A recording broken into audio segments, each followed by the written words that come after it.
би нэг ихтэй нэг улуунд ярьж байгаагүй л дээ. Өөрийгөө чадахгүй байна гэж хэлхээс ч дотор нь хавталцаад гэж битгий эндүрээрээ. Гэтэ энэ бичлэгийг би YouTube-д оруулах үгүйг мэдэхгүй байна л та.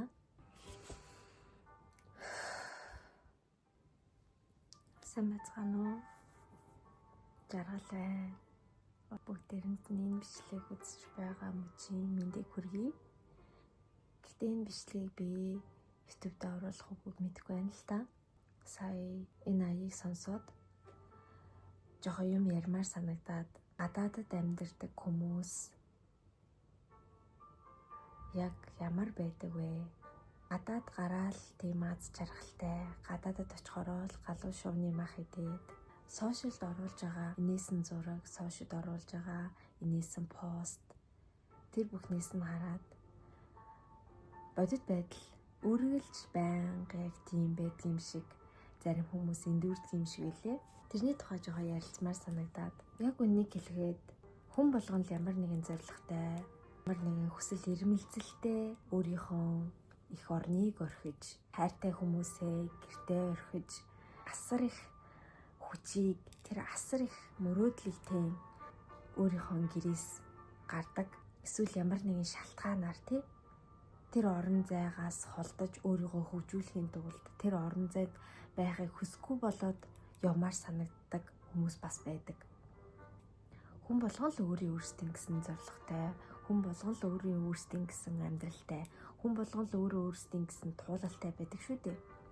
Яг гадаадад ирэхээр юм шал ондоо байдаг юм байна. Магадгүй хэсэг хугацаанд ингээд хаана байгаагаас шалтгаалаад тухайн орондоо ингээд тасдаг ч гэсэн энэ яг цаг хугацааны хүмүүсийн тууллын ухаарлаас болоод иймэрхүү зүйлс боддгоо гэвэл мэдэхгүй л байна л та. Яг юу хэлмээр байгаа гэхээр надад байгаа хүмүүс ч гэсэн хэцүү үе зөндөө байдаг. Инээсэн пост, дугаалж яваа бичлэг, жаргалтай байгаа үе гэл зөндөө зүйлсээ интернетэд хүн болгон оруулдаг шүү дээ. Тэгээ бодит байдал дээр дотроо ямар нэг юм дандаа өгүүлсэн, дотор нь ямар нэг юм дутуу санагдсан сайхан гоё зүйлс үзвэл гэрийнхандаа үзүүл хийсэн, хайртай хүмүүстэй түгээх юмсан, дандаа л их орныхоо төлөө Монгол маань ийм байсан бол, Монгол маань ингэж хөгждөг бол гэж үргэлж боддог.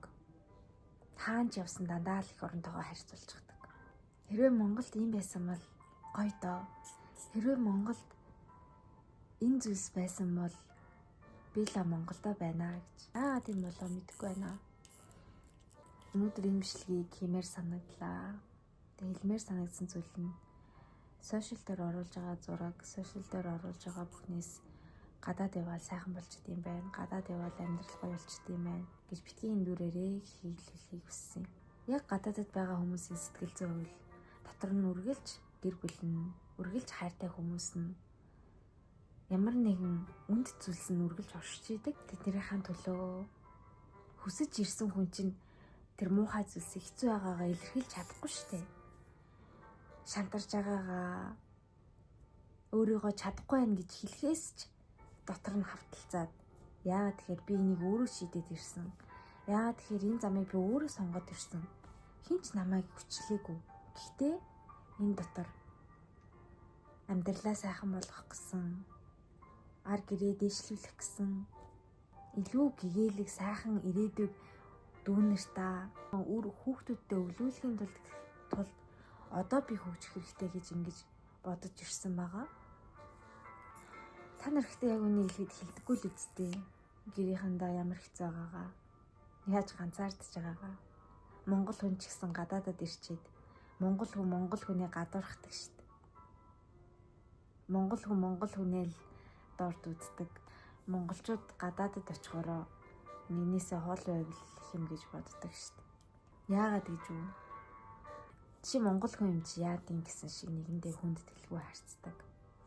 Тэгээд хүмүүсийн харилцаа гээл олон зүйл шалтгаал. Зөндөө ганцаарддаг. Би бүгдийн өөрсдийн бодоод ирсэн, санаад ирсэн энэ цаашдын зорилго мөрөөдөл бүгд өөр өөр. Одоо Японд ирээд 3 дахь жил рүүгээ орж байгаа. Япондоо нэлээд дасж байгаа ч гэсэн мэдэхгүй чадахгүй зүйлс зөндөө байгаа. Өчтөрхий ирсэн юм шиг санагдаж байгаа зүйлс зөндөө байгаа ч гэсэн заримдаа дэндүү дасаад Монголоосоо дэндүү холдсон юм шиг мөч зөндөө байдаг. Би нэг ихтэй нэг улуунд ярьж байгаагүй л дээ. Анх Японд ирээд надад тийм хэцүү санагдаж байгаагүй.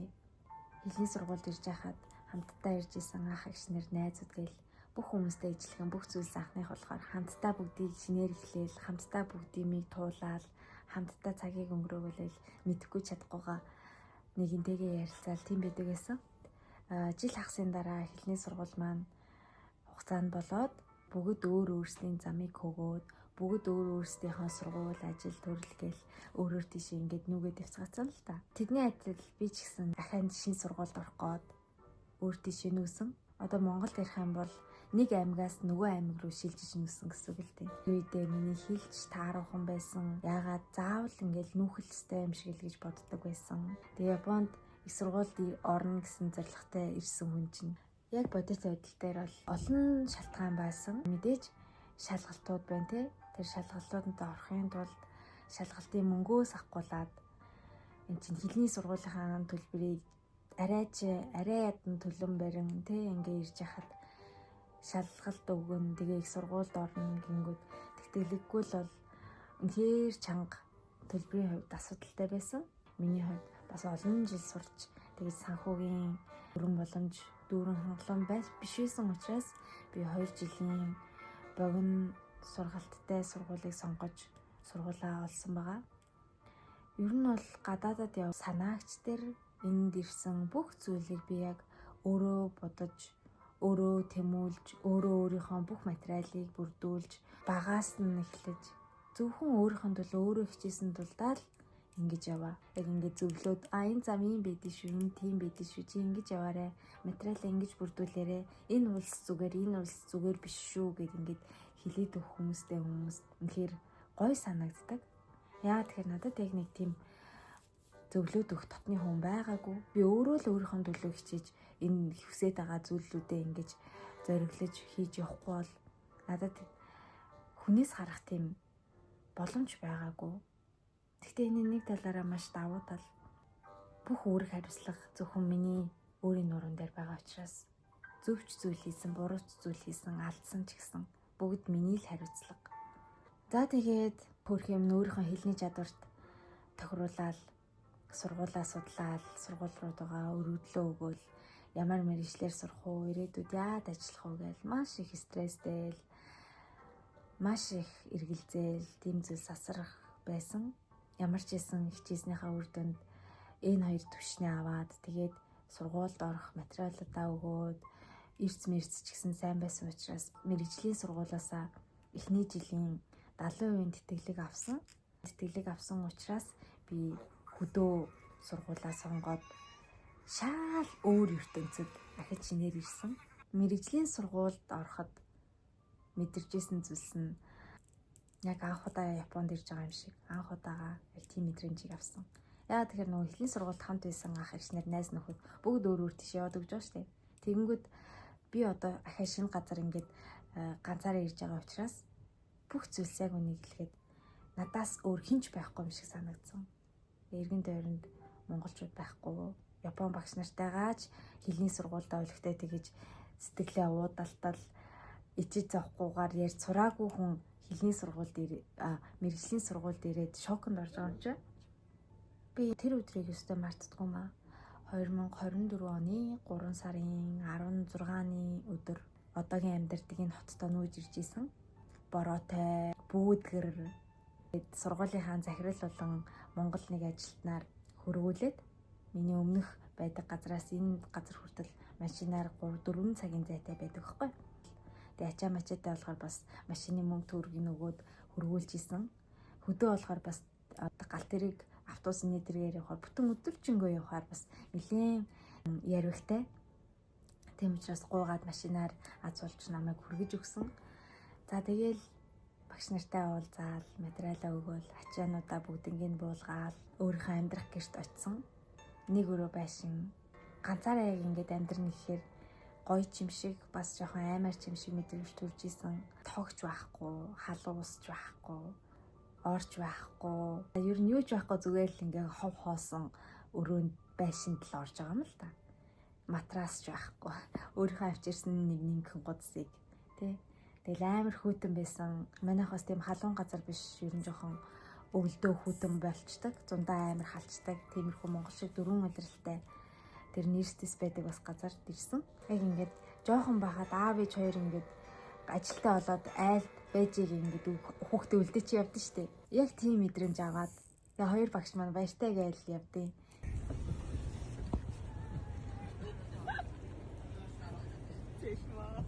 Тэгэл би яг нүдэндээ жоохон нулимс туслал гал ингээл яг гав ганцаараа үлдчихэж байгаа юм шиг амар мэдрэмжийг авч ирсэн.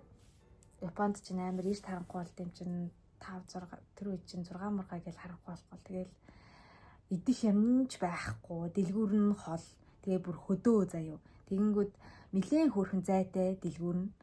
Тэгээд шинэ газар ирж байгаа хүн чинь хаана дэлгүүр байгаа, яаж гэртээ харихаач мэдгүй. За тэгээ ямар ч ийснийг өчөө болоод Япон багшаар намайг хүргэж ирсэн хэлний сургуулийн багш нарыг байхад хажууд нь бид нар өстэй дэлгүүр мэлгүүрлэн ингээд агуулад аваа юм. Бид нар ингээд бүх юмыг заагаад өгөн. Бид нар ингээд танай хүүхдийг чинь одоо ингээд бүх юмыг одоо ингээд бид нар хариуцна гэл ингээд үлдэнгүүд нь за гэл ингээд маш сэтгэл амарсан байсан байхгүй юу?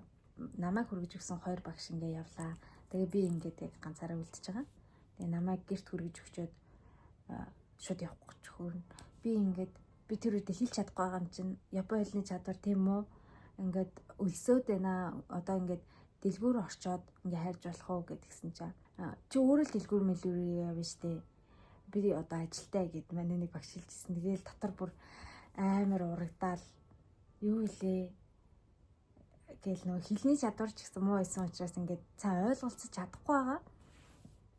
Гэртээ ингээд ачаагаа буулгачаад ап зап харж байгаа ямар ч гэсэн дэлгүүрлөө ингээд өөрөө утсан. Тогооч байхгүй, юу ч байхгүй юм чинь.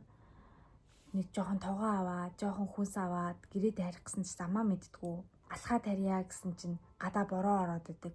Нэг ууттай тогоо. Тэгээ нэг ууттай жоохон хүнс ингээд барьсан. Тэгээ тэр нь ингээ хөөхөн хүнд. Тэгээ алхаж харих гэхээр нэлээд зайтай. Тэгээ яг явах замаа бас сайн мэддэггүй. Гэрээ хаана байгааг мап дээрээ тэмдэглэж аваагүй. Яг тийм үед гуулийнхаа багшаас чат чид ямар ч байсан гуйлаа зориглоод 6 жилүү 5 жилүү 6 жилүү ингээд ажлаа тараад очноо ойлголоо гэд над руу нэг тийм жоохон амар хүйтэн хүндий тийм битсэн. Тэгээл би за Япон хэлсэндээ хүрдэм да гэж бодоод дэлгүүрийн гадаа бороо орж явахад зогсоол исэн. Тэр үед бүр амар их юм бодогдсон. Яг цагаа тулсан чинь туслах хүн нэг ч байхгүй юм байна.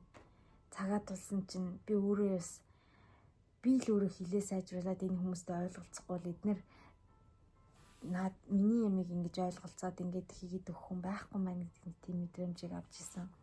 40 минут хүлээсний эцэст манай багш маань ирээд тэгээ тог байдгүй би ингээд тогоо залгуулж чадахгүй ярьж чадахгүй яриад өгч гэсэн чинь үгүй чи өөрөө яар наа чиний ажил гэд надад ёо бүр одоо тэднийг бодохоор бүр ингээд гомдоодохын тэр багштай гэж тэр багш ч гэсэн анхных нь би яж хат хамгийн ихэнд ирсэн байсан юм аа энэ сургуультай. Тэгээ тэр багшид ч гэсэн анхных нь сурагч ирсэн болохоор тийм хүндий хандсан баг. Одоо болохоор шал ондоо харилцаатай л да. Хүндэлж явдаг бас мундаг хүмүүсийн нэг. Бүх ажил амжилт өгдөг мундаг хүмүүсийн нэг.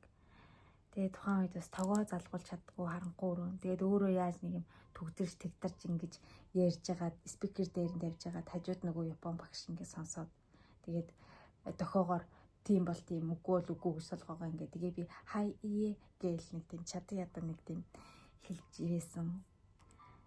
Тийм үе саяхан байна. Гэртээ орж ирэнгүүт юу ч байхгүй. Хөшигч байхгүй, нэг том цонх. Тэгэл харанхуй болонгод цонх.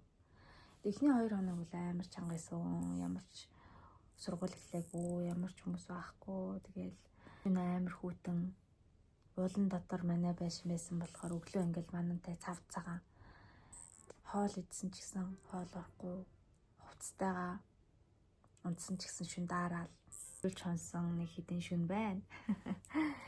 Тэгээд нэг 2-3-7 хоногийн дараа хичээл эхлээд монголчууд ч гэсэн нэмэгдээд за тэгээд хичээл эхэллээ.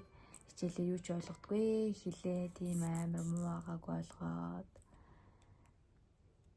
тэгэл тэр үеэс бас ингээд за миний амьдралд бий л байгаа юм байна. Би л өөрөө хичээж ингэж энэ зүйлсийг хийхгүй бол миний амьдралыг засаж өгөх, намайг ингэж гоё байлгах хүн байхгүй байна гэж бодсон. Тэгээд энэгээр зогсохгүй. Тэгээд гадаадад байх чинь надаас өөр зөндөө олон хүмүүс надаас сайныг ч дуулж байгаа, мууг ч дуулж байгаа зөндөө хүмүүс байгаа. Тэр хүмүүсийг харахаар бас үнэхээр бахархдаг. Тэгээд энэ ярианы гол агуулга нь гадаадад байдаг гээл бүх зүйлс тийм зурагшгэ гоё байдаг юм шээ. Цаана хүмүүс зөндөө их зүйлсийг туулдаг юм шүү. Тэгээс сэтгэлтэй, дээж ирсэн зоригтой, түүнийхээ ард гарах тийм өсөл мөрөөдөлтэй байдаг юм шүү гэдгийг хэлхийг хүслээ. Энийг үзэж байгаа гадаадад сууж байгаа хүмүүстэй зориулж хэлэхэд ганцаараа биш шүү. Хэдий ганцаардахгүй ясрах байгаа ч гэсэн тэр цагаа аль болох зөвөр өөртөө хэрэгтэйгээр ашиглаад хэдүүлээ сурах зүйлсээ сураад улам өөрийгөө хөгжүүлээд ирэхэд аясаараа бид нартэй таарах хүмүүс нь таарад энерги нэгтэй хүмүүс нь нэгнийгээ цуглуулад ирнэ. Одоо ингээд зарим хүмүүстэй нийлж чадахгүй ганцаардаад ингээд шовдрлогдоод байгаа юм шиг мэдрэмж төрж байгаа ч гэсэн энэ чинь яг үнийг хэлэхэд тэр хүмүүстэй энерги таарахгүй байгаа. Тэр хүмүүстэй харах үнцэг нийлэхгүй байгаа. Тэр хүмүүсийн зорилго бидний зорилго ондоо тий. Хичээгээд үйлдэж яхад бид нэр яг өөрөө өөрсчигээ бид нэр өөрсдөө хэрэг хөгжин бид нартай уулзрах тэр гайхалтай хүмүүс ч гэсэн гоё хөгжөөд гоё хүмүүстэй уулзрах тийм үеэр ирнэ гэдэгт бүгдээрээ итгээд тэгээд энэ бичлэгээ өндөрлж байна. Машин тент нь орсон замбраагүй бичлэг болчих шиг санагдлаа. Яагаад тэгэхээр би энэ бичлэг хий гэж бодоогүй. Гинт сая ярмаар санагдаад за бичлэгээ дандаа хойшлуулж яхаас гэж одоо зүгээр юу ярмаар байгаа бүгднийг амнаасаа гаргачихлаа. Тэгээ хэрэгтэй зүйлсийн шингээгээд хэрэггүйгэн тэгээд зүгээр алгасаад өнгөрөөрэй. Өөр сонирхолтой яриа асуулт байвал комент бичээрэй. Бас өөрсдийнхөө гоё тууллыг комментээр бичээд над руу илгээвэл би ч гэсэн гоё ингээд уншаад хүмүүст урам зориг өгөх тийм хүсэл бол байгаа шүү. Тэгээд хамт байсанд баярлалаа. Дараа бичлэг орох болтугай гэж найдаж байна. Баяртай.